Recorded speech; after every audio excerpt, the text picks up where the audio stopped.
સુરતમાં કુખ્યાત શિવા ટકલા ગેંગ પર ગુજસી ટોકનો સકંજો. આરોપી વિરુદ્ધ હત્યા, લૂંટ, આર્મ્સ એક્ટ અને પ્રોહિબિશનના 17થી વધુ ગુના નોંધાયા. ગોડાદરા વિસ્તારમાં 3 યુવકોનું અપહરણ કરી ડબલ મર્ડર કેસમાં કરાઈ હતી ધરપકડ. આરોપી શિવા ટકલાએ પોલીસ પર કર્યો હતો હુમલાનો પ્રયાસ. જવાબમાં ગોડાદરા પોલીસ સ્વ બચાવમાં 2 રાઉન્ડ ફાયરિંગ કર્યું. ફાયરિંગ દરમિયાન શિવા ટકલાને પગમાં ગોળી વાગતા સારવાર અર્થે હોસ્પિટલ ખસેડાયો. હાલ સુરત શહેર પોલીસે આરોપી વિરુદ્ધ ગુજસી ટોક હેઠળ ગુનો નોંધ્યો છે. વડોદરા પોલીસ સ્ટેશન વિસ્તારમાં એક મર્ડર દાખલ થયેલું હતું અને કિડનેપિંગ પણ હતું. કિડનેપિંગ કરીને જ્યારે એ લોકો આરોપી જે ભોગ બનનાર છે લઈ ગયા ત્યાં પણ એનું મહારાષ્ટ્રમાં એનું મૃત્યુ થયેલ હતું.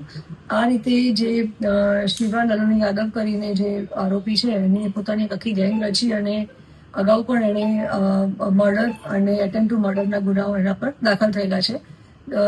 એ પાસામાં દિવાળી પર જ છૂટીને આવેલો હતો અને ફરી પાછું એણે થોડા સમય અગાઉ વડોદરામાં આ જ પ્રકારે મર્ડર કરેલ છે અને એની પોતાની ગુનાહિત પ્રવૃત્તિ એણે આચરેલ છે. એ સંદર્ભમાં જ વડોદરા પોલીસ સ્ટેશનમાં મર્ડરનો પણ ગુનો દાખલ થયો છે. એને જ્યારે અટક કરી અને જ્યારે હ્યુમન સોર્સિસથી અને જે અમારી પાસે ટેકનિકલ સર્વેલન્સ અમારું ચાલુ હતું એમાં ખ્યાલ આવ્યો કે એ દિલ્હીથી ટ્રેનમાં બેસી અને અમદાવાદ આવી રહ્યો છે એની ગર્લફ્રેન્ડને મળવા માટે.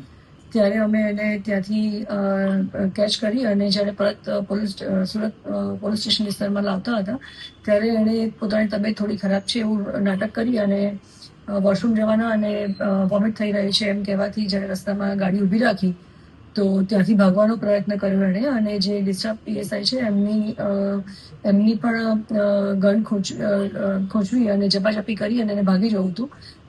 એ વખતે ડિફેન્સમાં પોલીસે એના પર વળતો ફાયરિંગ કરેલ છે અને એને પગમાં ગોળી વાગેલ છે. અત્યારે અમે એને એરેસ્ટ કર્યો છે અને ગુજસી ટોકની પણ મંજૂરી આવી ગયેલ હોવાથી ગુજસી ટોકમાં પણ અમે એને અટક કરેલ છે.